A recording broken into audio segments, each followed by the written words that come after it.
नमस्कार दोस्तों, स्वागत है आप सभी का हमारे चैनल पौराणिक लोक पर। छठी मैया तुम्हारे चरणन को पूजत है संसार, सुख समृद्धि देकर हमें कर दो बेड़ा पार। छठी मैया की जय, प्रेम से बोलिए जय हो छठ माता की। दोस्तों, आप सभी को छठ पूजा के महापर्व की हार्दिक शुभकामनाएं। छठ पूजा का पर्व बहुत ही शुभ और मंगलकारी माना जाता है। कहते हैं कि जो भी भक्ति छठ माता का सच्चे मन से व्रत करता है, उसकी सभी मनोकामनाएं बहुत ही जल्दी पूरी हो जाती हैं। तो दोस्तों, आज की वीडियो में हम आपको छठ पूजा से जुड़ी हुई सभी जानकारी बताएंगे जो आपके लिए जानना बेहद ही खास और ज्ञानवर्धक है। दीपावली के बाद छठ पूजा का लोगों को बड़ी बेसब्री से इंतजार होता है। आस्था के प्रतीक महापर्व छठ पूजा में छठी मैया और सूर्य देवता की पूजा की जाती है और व्रती 36 घंटे तक निर्जला व्रत रखते हैं। लेकिन दिवाली की तरह ही छठ पूजा की तिथि को भी लेकर इस बार लोगों में कंफ्यूजन बना हुआ है कि नहाय खाए कब है, खरना कब है और सूर्य देव को अर्घ्य कब दिया जाएगा, सुबह और शाम का अर्घ्य देने का सही समय कब है। तो दोस्तों, आज के इस वीडियो में आपको छठ पूजा के बारे में सभी जानकारी बताने वाले हैं, आपकी सारी कंफ्यूजन दूर करने वाले हैं, इसलिए आप वीडियो को अंत तक जरूर देखें।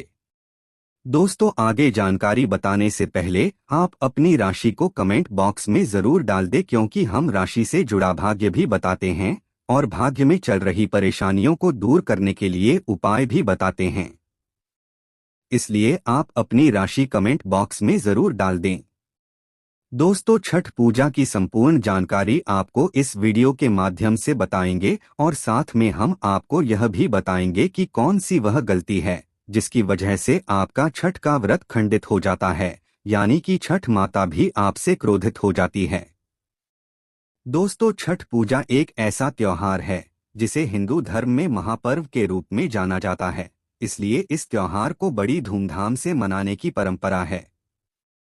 छठ का पर्व कार्तिक माह के शुक्ल पक्ष की चतुर्थी तिथि से लेकर सप्तमी तिथि तक मनाया जाता है।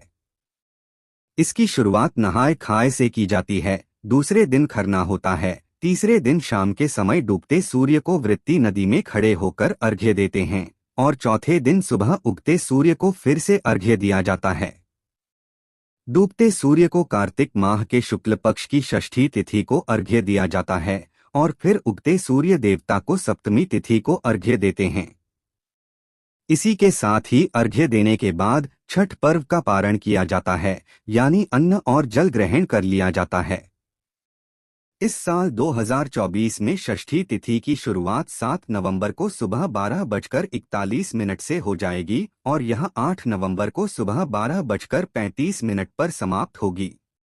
तो दोस्तों, इस लिहाज से शाम का अर्घ्य 7 नवंबर को दिया जाएगा। अब आपको बताते हैं कि 4 दिनों तक चलने वाले इस महापर्व का शेड्यूल क्या है और कब है नहाय खाए। साल 2024 के नहाय खाए की बात करें तो यह 5 नवंबर 2024 को होगा। इस दिन मंगलवार पड़ रहा है और इस दिन से छठ पर्व की शुरुआत हो जाती है। लोग इस दिन घर के सभी बर्तनों की साफ सफाई करते हैं और घर की भी साफ सफाई का पूरा ध्यान रखते हैं।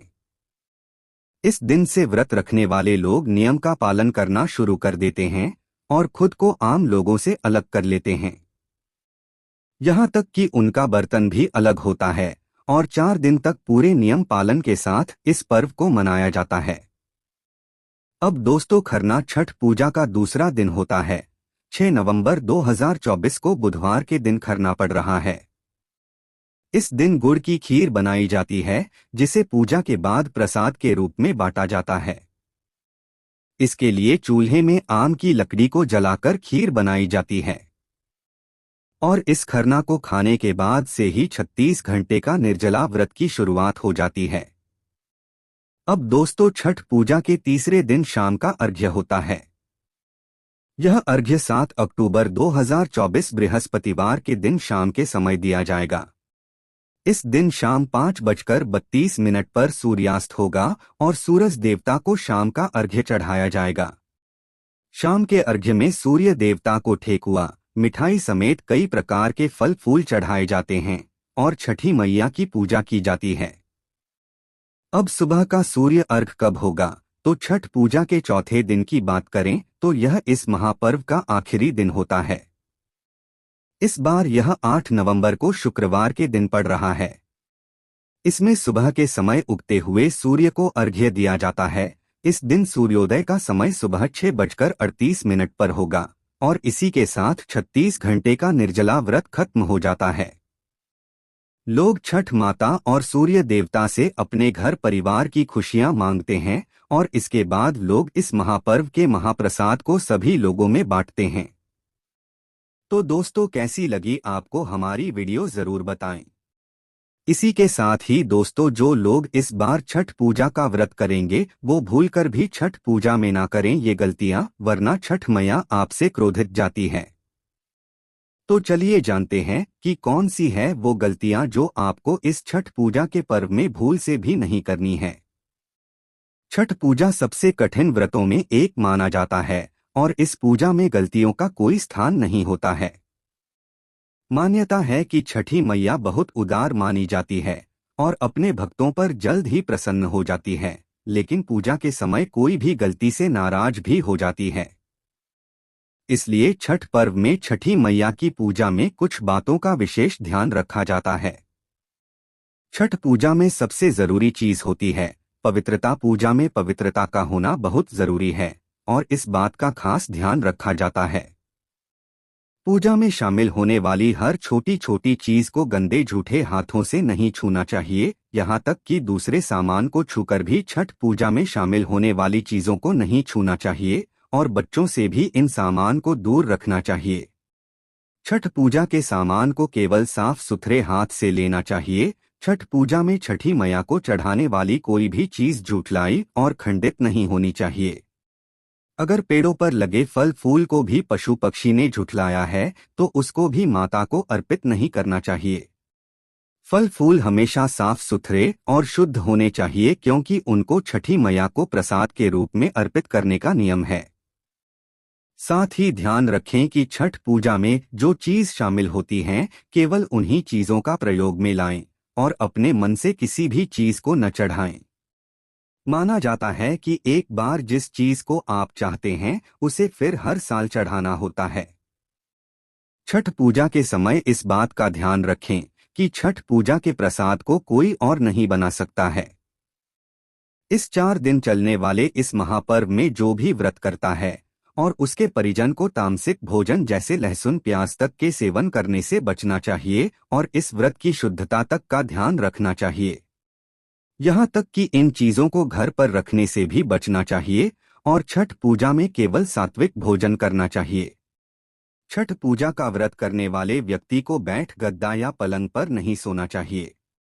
4 दिन तक व्रत करने वाला व्यक्ति को भूमि पर आसन बिछाकर ही सोने का नियम है ताकि वृत्ति अपनी साधना को पूरा कर सके और इस तरह से सोने पर व्यक्ति में शारीरिक और मानसिक रूप से सकारात्मक असर पड़ता है। इस तरह के डाले का न करें प्रयोग। छठ पूजा में शामिल होने वाली हर चीज नई होने चाहिए, यहाँ तक कि पहले से प्रयोग में लाए जाने वाले बर्तनों का भी शामिल नहीं करना चाहिए। अगर आपको बर्तन धातु के बने हुए हैं तो उनको साफ करके प्रयोग में लाया जा सकता है, लेकिन डाला हमेशा नया ही होना चाहिए। सूर्य को अर्घ्य देने से पहले जब या भोजन ग्रहण नहीं करना चाहिए। सूर्य को अर्घ्य देने का पात्र चांदी, स्टील, लोहा, कांच, प्लास्टिक या एल्यूमिनियम का नहीं, तांबे या पीतल का होना चाहिए। किसी मन्नत के लिए छठी मैया की पूजा कर रहे हैं तो मन्नत पूर्ण होने पर जो बात किया है उसे पूर्ण करना चाहिए। इस व्रत के दौरान महिला और पुरुषों को साथ में नहीं सोना चाहिए और पलंग पर भी नहीं सोना चाहिए। व्रत के दौरान वाणी पर संयम रखना चाहिए और मुंह किसी भी प्रकार का अपशब्द नहीं निकालना चाहिए। छठ पूजा की सामग्री में किसी भी प्रकार की कोई कमी नहीं रखना चाहिए। आपको यह वीडियो कैसी लगी कमेंट करके जरूर बताएं और अभी तक आपने हमारे चैनल को सब्सक्राइब न किया हो तो जरूर कर लें और इस वीडियो को आप ज्यादा से ज्यादा शेयर करें जिससे कि हर एक माता बहन तक इस वीडियो का लाभ उठा सके।